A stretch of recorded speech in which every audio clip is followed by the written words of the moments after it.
Blog. তো আজকে হচ্ছে পৌষ সংক্রান্তি। তো আজকে আমরা এসেছি প্রতি বছরের মতন এই বছরেও ক্যানেলে পিকনিক করতে। তো সেটা আপনার সাথে শেয়ার করবো অবশ্যই। তার আগে আমি এখন একটু সর্ষে বাগানে যাব কিছু ফটো তুলতে, তো চলুন আমার সাথে। তো চলে এসেছি আমরা সর্ষে বাগানে। কত সুন্দর এদিকে চারিদিক, শুধু সর্ষে সর্ষে, হলুদ হলুদ। আমার সাথে আছে আজকে অনু। তো চলুন আমি কটা ভিডিও শুট করে ওখানে যাবো পিকনিক স্পটে। শুধু বক্স বাজছে, আমার কপিরাইট দেবে কিন্তু ব্লগটা। তো যাই হোক চলুন, এখন যাচ্ছি আমি পিকনিক স্পটে। আমার সাথে আছে আজকে অনু। তো চলুন এখন পিকনিক স্পটে যাই। রাস্তা খুঁজে পাচ্ছি না, রাস্তা দেখায় এই যে ওই রাস্তা, ওই দেখ ওখানে রাস্তা। এখানে ক্যানেলের রাস্তা খুঁজে পাওয়া হচ্ছে মরণ। চলো রাস্তা পেয়ে গেছি আমরা, এই দিক দিয়ে নামবো এখন। চলো। এই যে দেখছেন, এটাই আমাদের পার্মানেন্ট পিকনিক স্পট। প্রতি বছর আমরা এখানেই পিকনিক করি। খোলা মাঠের মধ্যে বসে গল্প, হাসি, মজা, এই জিনিসগুলোই তো আসল আনন্দ। গ্রামের মতন সৌন্দর্য আর কোথাও কি পাওয়া যাবে বলে আমার মনে হয় না। খাওয়া দাওয়া তো অবশ্যই ছিল, সবাই মিলে রান্না করে, কেউ ভাত করছে, কেউ মাংস করছে, কেউ আবার শুধু খাওয়া দাওয়ার দায়িত্বে ছিল, যেমন আমি। এই মুহূর্তগুলোই পরে সবচেয়ে বেশি মিস করি। সকালে বের হয়েই বুঝে গেছি আজকের দিনটা আলাদা হতে যাচ্ছে। রাস্তার দুপাশে সবুজ মাঠ, হালকা বাতাস, মনটা একদম ফ্রেশ হয়ে যায়। যদিও আমি আজকে অনেকটা লেটেই এসেছি, কারণ সকালে উঠে আমি আসতে পারিনি। যাই হোক, সেটা আমার একটা কুড়েমো রোগ বলতে পারেন।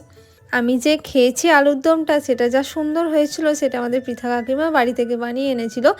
প্রত্যেক বছর পৃথা কাকিমা এই আলুর দমটা বানাই, খুব ভালো হয়, টেস্টি হয়। এখন আমি এই বাসনটা আমার ধুতে এলাম। তো এটা হচ্ছে ক্যানেলের জল। তো এটা ছোট ক্যানেল, হয়তো আমি ঠিক জানি না, মনে হয় এটা ছোট ক্যানেলই বলে। তো এখানে আমি জলে বাসনটা ধুতে এলাম, আর এখানে এত জলটা কাচের মতন পরিষ্কার। আর ধুয়ে এসে আমি বসে পড়েছি এখন মাংসটা ম্যারিনেট করতে। এটা হবে পকোড়ার জন্য তৈরি হচ্ছে। আর একটু ওই কফির সাথে পকোড়াটা খেতে যে কি ভালো লাগে, যে কি বলবো। তাই আগেই আমি একটু কফিটা খেয়ে নিলাম, তারপরে পকোড়াটা খাবো। তার আগে এদিকে পেঁয়াজ কুচিগুলো ভালোভাবে মিক্স করব, আর তারপর কিছুক্ষণ রেখে দিয়ে সেটাকে আবার বেসন দিয়ে ভালোভাবে তেলের মধ্যে ছাঁকা হবে। চলুন, লেটে যখন এসছি কিছু একটা কাজ করি। এদিকে বেগনি ভাজা হবে স্টার্টারে, তার জন্য আমি বেগনিটাকে ভালোভাবে একটু পাতলা পাতলা করে কুচানোর চেষ্টা করলাম, কিন্তু পাতলা তো পারিনি, মোটা মোটা হয়ে গেছে আর কি। যাই হোক, এইদিকে এখন পকোড়া ভাজা রেডি, আর খেয়ে দেখলাম কি ভালো হয়েছে পকোড়াটাও। আর এরপর আছে যেহেতু মেন কোর্স, তার জন্য আমি একটু সাইকেল চালিয়ে আমার খিদেটা একটু বাড়িয়ে নিই। তবে এই প্রকৃতির মাঝে এসে বুঝে গেছি অল্প সময়ের জন্য হলো এমন জায়গা আসা কতটা দরকার। মনটা একদম হালকা হয়ে যায়। আর চারিদিকে কত মানুষ এসেছে এখানে পিকনিক করতে, প্রত্যেক বছরই আসে। এইদিকে আমরা বসেছি এখানটায়, এখানে আর একজন বসেছে পিকনিক করতে। আর ওই যে ক্যানেলের ওই পারে বসেছে আর একজন, তারপর তার পিছনে আর একজন আছে, তারপরে এই মাঠের এই ধারটাতে একজন আছে, তার পাশে আছে, মানে প্রচুর মানুষজন এখানে পিকনিক করতে আসে। আর চারিদিকে এত জোরে জোরে বক্স বাজছে, আমার তো পুরো কপিরাইটই দিয়ে দেবে। যাই হোক, অনু সিঁড়ি টিড়ি বালায় নেই, ও জামা দিয়ে একদম থেতুড়ে নেমে গেল।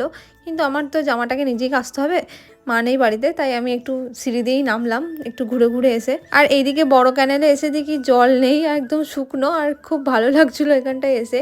তো এখন আমি সিঁড়ি দিয়ে উঠে ওই পারটায় যাব যেখানে সর্ষে বাগান আছে। সবাই মিলেই যাচ্ছি ফটো তুলতে, কারণ প্রত্যেক বছরই আমরা তুলি, তাই এবছরও চলে এসেছি আমরা ফটো তুলতে। আর অনুর এই চশমাটা দেখে কেউ ভাববেন না এটা পাওয়ারের চশমা, একদমই না, এটা ফলস চশমা, ও জাস্ট স্টাইল মারতে পরে নিয়েছে। আর ওর এই চশমাটা নিয়েও আমরা একটু স্টাইল মেরে মেরে ফটো তুলছিলাম। যাই হোক, এই লাল মাটিটা দেখে যে কি ভালো লেগেছে। এখানে যারা রিল বানায়, মানে যারা একটু ইনস্টাতে যারা রিল টিল বানায়, তারা এরকম জায়গা পেলে তো একদম পুরো একদম আনন্দে আত্মহারা হয়ে যাবে। যাই হোক, আমি এইদিকে সর্ষে বাগান এসেছি, সবাই মিলে কিছু ফটো তুলে নিয়েছি। আর এরপর যাব এখন খেতে, কারণ প্রায় এখন 2টো বাজতে যাচ্ছে। তো এইদিকে প্রথমেই বসে পড়েছি ভাত আর বেগুনি ভাজা নিয়ে, এর পর সব খাবারগুলো আসবে। তারপরে দিয়েছে ভাতের সাথে বাঁধাকপির তরকারি। এই শীতে তো ফুলকপি আর বাঁধাকপিটাই তো শো স্টপার। আর আমি যেহেতু রোদের দিকে পিছু করে বসেছিলাম, তাই ফটোটা ভালো আসছিল না। আর এইদিকে চলে এসছে চিকেন কারি, দারুণ টেস্ট হয়েছিল চিকেনটা। আর তারপরে চাটনি, পাঁপড়, রসগোল্লা, নলেন গুড়ের স্পেশালিস্ট শীতকালে। সব খাওয়া দাওয়া করে এখন যাব বাড়ি, সূর্য মামা ডুববে ডুববে। আর এইদিকে আমাদের কাকিমা বক্সের গান শুনে নাচতে শুরু করে দিয়েছে। তো বন্ধুরা, আজকের ব্লগটা এখানেই শেষ করছি। যদি ব্লগটা দেখে ভালো লাগে অবশ্যই লাইক দেবেন এবং কমেন্টে জানাবেন কেমন লেগেছে। আর নতুন ব্লগ দেখতে চাইলে অবশ্যই চ্যানেলটাকে ফলো এবং সাবস্ক্রাইব করে রাখবেন। আজ তাহলে আসছি, টাটা।